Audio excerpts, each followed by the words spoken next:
দেখছিলেন Nasir floor glass সংবাদ শিরোনাম। এবারে জানাবো খবরের বিস্তারিত। আপনাদের সাথে আছি সোনিয়া আফরিন ঈশিতা। রাজধানীর সোহরাওয়ার্দী উদ্যানে জামাতে ইসলামীর জাতীয় সমাবেশে জড়ো হতে শুরু করেছেন নেতাকর্মীরা। এই মুহূর্তে সেখানে আছেন আমাদের সহকর্মী আনোয়ার হোসেন এবং মোহাইমুনুল খান অপু। শুরুতে আনোয়ার, আপনার কাছে যেতে চাই, কেমন দেখছেন আজকের আয়োজন? নেতাকর্মীরা কি বলছেন, বিস্তারিত জানাবেন। জামায়াতে ইসলামীর এই জাতীয় সমাবেশ যদি বলি তাহলে এই সোহরাওয়ার্দী উদ্যান কিন্তু এরই মধ্যে কানায় কানায় পরিপূর্ণ হয়ে গেছে। আপনাকে একটু দেখাতেই চাই যে আসলে যত দূর চোখ যাচ্ছে তত দূরই কিন্তু আমরা আসলে দেখতে পাচ্ছি লোকারণ্য। তো সেই জায়গা থেকে বলতে চাই আজকের এই যে সমাবেশ, সেই সমাবেশের যে মূল 7টি দাবি আমি যদি একটু বলি আপনাকে, আমি নিশ্চয় একটু খবরও বলছিলেন, জুলাই গণঅভ্যুত্থানে শহীদ ও আহতদের পরিবারের পুনর্বাসন, পিআর পদ্ধতিতে জাতীয় নির্বাচন, প্রবাসীদের ভোট প্রদানের ব্যবস্থা, দুর্নীতিমুক্ত বাংলাদেশ গড়ার লক্ষ্য, লেভেল প্লেইং ফিল্ড নিশ্চিতকরণ, জুলাই গণহত্যার বিচার, প্রয়োজনীয় মৌলিক সংস্কার এবং সর্বোপরি জুলাই সনদ ও ঘোষণাপত্র বাস্তবায়নই হচ্ছে মূলত জামায়াত ইসলামীর আজকের যে এই জাতীয় সমাবেশ, তার মূল প্রতিপাদ্য আমি বলতে পারি, যেহেতু 7টি দাবি। আরেকটু বিষয় জানিয়ে রাখি যে এই সমাবেশকে ঘিরে কেন্দ্র করে নেতাকর্মীদের যে সমাগম, সেটি আসলেই বলার মতো। একটু তথ্য দিতে চাই যে দক্ষিণাঞ্চল থেকে কিন্তু বিপুল পরিমাণ সমর্থক এই সমাবেশে যোগদানের লক্ষ্যে এরই মধ্যে কিন্তু তারা আসলে এসে হাজির হয়েছে। আমরা এটাও জানি যে উত্তরাঞ্চল থেকে যে যারা কর্মী সমর্থক আসবেন তাদের জন্য বিশেষ ট্রেনের ব্যবস্থা করা হয়েছে, সেখান থেকে একটা বিপুল সমাগম হবে। অর্থাৎ সারা দেশ থেকে আজকের এই সোহরাওয়ার্দী উদ্যানে জাতীয় সমাবেশ জামায়াত ইসলামীর সেটি একটি লাখো সমাগমে পরিণত হবে, এমন প্রত্যাশার কথা আগে থেকেই দলের পক্ষ থেকে বলা হয়েছে। এখন আরেকটি বিষয় যেটি হচ্ছে যে এখানে এই সমাবেশে অন্যান্য দল, বিশেষ করে বিএনপি, এনসিপি সহ ইসলামী আন্দোলন বাংলাদেশ, অন্যান্য যে রাজনৈতিক দলগুলো আছে তাদের প্রতিনিধিরাও এই সমাবেশে যোগ দেবেন, এমন একটি তথ্য আমাদের কাছে আছে।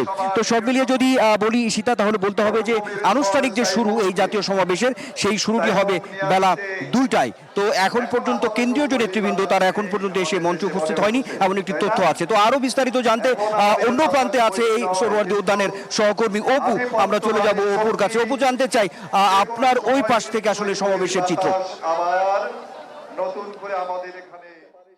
আনোয়ার, আপনি যেমনটি বলছিলেন যে সহকর্মী আনোয়ার হোসেন আমাদের সাথে জানাচ্ছিলেন সোহরাওয়ার্দী উদ্যানের পশ্চিম অংশে সমাবেশের মানুষের কথা। আমি রয়েছি ঠিক পূর্ব দিকটাতে, দেখতে পাচ্ছেন 7 দফা দাবিতে বাংলাদেশ জামাতে ইসলাম যে সমাবেশ করছে, সেই সমাবেশটি কিন্তু ইতিমধ্যে মাঠ কানায় কানায় পূর্ণ রয়েছে। বিভিন্ন জেলা থেকে যে সকল নেতাকর্মী এসেছেন তারা কিন্তু জামাতে ইসলামের পতাকা হাতে নিয়ে এসেছেন, পাশাপাশি তাদের হাতে কিন্তু বাংলাদেশের পতাকা রয়েছে এবং তাদের যে নির্বাচনী প্রতীক দাঁড়িপাল্লা, সেই দাঁড়িপাল্লা প্রতীকটিও কিন্তু তারা এখানে রেখেছেন। জানেন যে জামাতে ইসলাম কিন্তু 7 দফা দাবিতে তারা এই সমাবেশে ডাক দিয়েছে। এর মধ্যে পিআর পদ্ধতিতে তারা নির্বাচন চাচ্ছেন, পাশাপাশি লেভেল প্লেইং ফিল্ড নিশ্চিত করার দাবি করছেন, প্রয়োজনীয় যে মৌলিক সংস্কার সেগুলোর কথাও তারা তুলে ধরবেন। এছাড়া যে জুলাই সনদ ও ঘোষণাপত্র বাস্তবায়ন, সেই বিষয়টিও কিন্তু তারা জোর দিয়ে আজকে এই সমাবেশ থেকে জানাবেন। এছাড়া শহীদ ও আহত পরিবার যারা রয়েছে তাদের যে পুনর্বাসন, সেটিও কিন্তু তারা তুলে ধরবেন। এছাড়া যে 1 কোটি প্রবাসী ভোটার রয়েছে তাদেরকে এই নির্বাচনে এই প্রবাসী ভোটাররা যেন ভোট দিতে পারেন, সেই দাবিও তারা তুলবেন। এবং জুলাই সহ সকল যে গণহত্যা, সেই গণহত্যার বিচারও কিন্তু তারা বলবেন।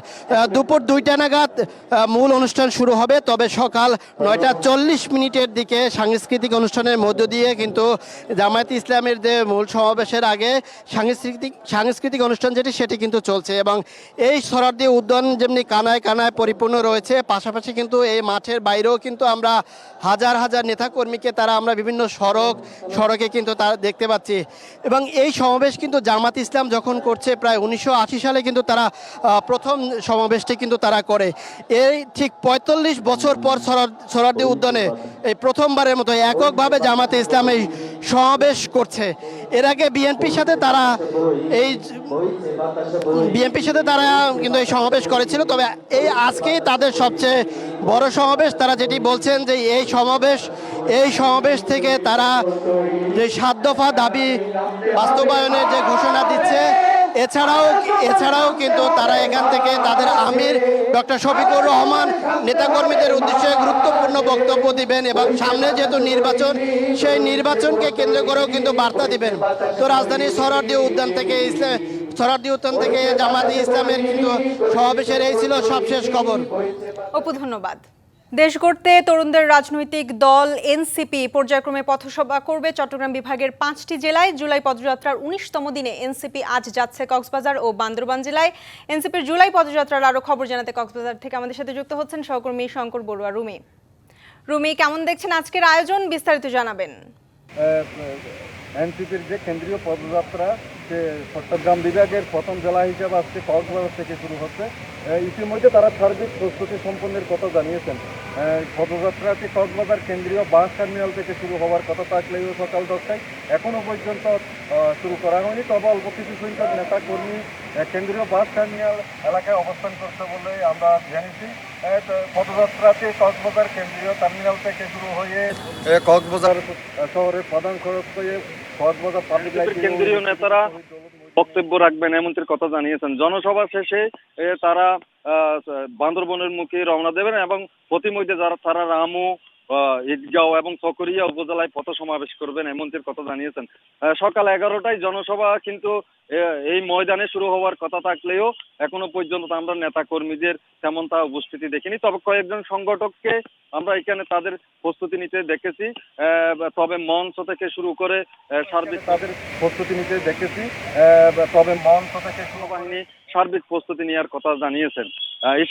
এই ছিল আমার কাছে এনসিপির জনসভা এবং পদযাত্রার সর্বশেষ। রুমি, ধন্যবাদ। গত 16 জুলাই গোপালগঞ্জে সমাবেশ করতে গিয়ে হামলার শিকার হন এনসিপির নেতারা। পরে পরিস্থিতি নিয়ন্ত্রণে আনতে সেদিন সন্ধ্যা থেকেই কারফিউ দেওয়া হয়েছিল গোপালগঞ্জে। আজ ভোর 6টা থেকে রাত 8টা পর্যন্ত কারফিউ শিথিল রয়েছে গোপালগঞ্জে। সেখানকার আরও খবর জানাতে আমাদের সাথে যুক্ত হচ্ছেন সহকর্মী মনিরুল সোহাগ।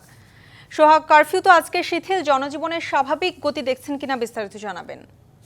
আপনি জানেন যে আসলে প্রায় 3 দিনের মাথায় এসে পুরো দিন আজকে কারফিউ শিথিল করা হয়েছে। এর আগে গতকাল দুপুরে 3 ঘন্টা কারফিউ শিথিল ছিল, জনজীবন যাতে চালিয়ে নিয়ে যায় জীবনযাত্রা সেই কারণে। এবং আজকের এই কারফিউ শিথিলের ফলে কিন্তু যে সকল দোকানপাট এতদিন বন্ধ ছিল, ব্যবসা প্রতিষ্ঠান বন্ধ ছিল, সেগুলো ধীরে ধীরে খুলতে শুরু করেছে। এবং সাধারণ মানুষ যারা ঘরে আটকে ছিলেন পরিস্থিতির জন্য, তারা কিন্তু তাদের যে প্রয়োজন সেই প্রয়োজনে তারা বাইরে এসেছে। আপনি গোপালগঞ্জের চিত্র দেখতে পাচ্ছেন, অর্থাৎ এই গত 3 দিন ধরে সড়কের যে শুনশান নীরবতা ছিল সেটি কিন্তু ভেঙে আজকে অনেকটাই স্বাভাবিক জনজীবন এবং যানবাহনের উপস্থিতি কিন্তু বেশি দেখা গেছে। সাধারণ মানুষ তাদের উপস্থিতি কিন্তু বেশি রয়েছে এবং যারা ব্যবসা প্রতিষ্ঠান চালান এবং দোকানপাট চালান তারাও কিন্তু তাদের স্বস্তির কথা বলেছেন। অর্থাৎ স্বাভাবিক হতে শুরু করা বা বাইরে বের হতে পারাও এক ধরনের স্বস্তির কথা বলে জানিয়েছেন। যারা ঘরে এতদিন আটকে ছিলেন তারাও কিন্তু নানা প্রয়োজনে বাইরে এসেছেন। তবে সাধারণ মানুষ যারা রয়েছেন গোপালগঞ্জে, তাদের দাবি আইনশৃঙ্খলা রক্ষাকারী বাহিনীর যে তৎপরতা সেটির মাধ্যমে যাতে পরিস্থিতি স্বাভাবিক হয়ে আসে এবং তারা যাতে স্বাভাবিক যে জীবনযাত্রা, স্বস্তির জীবনযাত্রা সেটিতে যাতে খুব দ্রুত অবস্থায় ফিরতে পারেন। আপনি জানেন যে মামলাগুলো হয়েছে, সেই মামলায় যারা আসামি এবং সন্দেহভাজন যারা রয়েছেন, যারা ঘটনার সাথে সম্পৃক্ত রয়েছেন, তাদের গ্রেপ্তারের অভিযানগুলো চলছে। এরই মধ্যে বহু মানুষকে গ্রেপ্তার করা হয়েছে এই ঘটনায় এবং বাকি যারা রয়েছেন সম্পৃক্ত তাদেরকেও গ্রেপ্তার করা হবে বলে জানানো হয়েছে পুলিশের পক্ষ থেকে। তো গোপালগঞ্জের এই মুহূর্তে এই ছিল পরিস্থিতি। সোহাগ, ধন্যবাদ। শ্রদ্ধা ভালোবাসায় স্মরণ করা হচ্ছে লেখক, চলচ্চিত্র নির্মাতা হুমায়ুন আহমেদকে। 13তম মৃত্যুবার্ষিকীতে নুহাশপল্লীতে তার পরিবার, স্বজন ও শুভানুধ্যায়ীরা নানা আয়োজনে স্মরণ করছেন গল্পের জাদুকর হুমায়ুন আহমেদকে।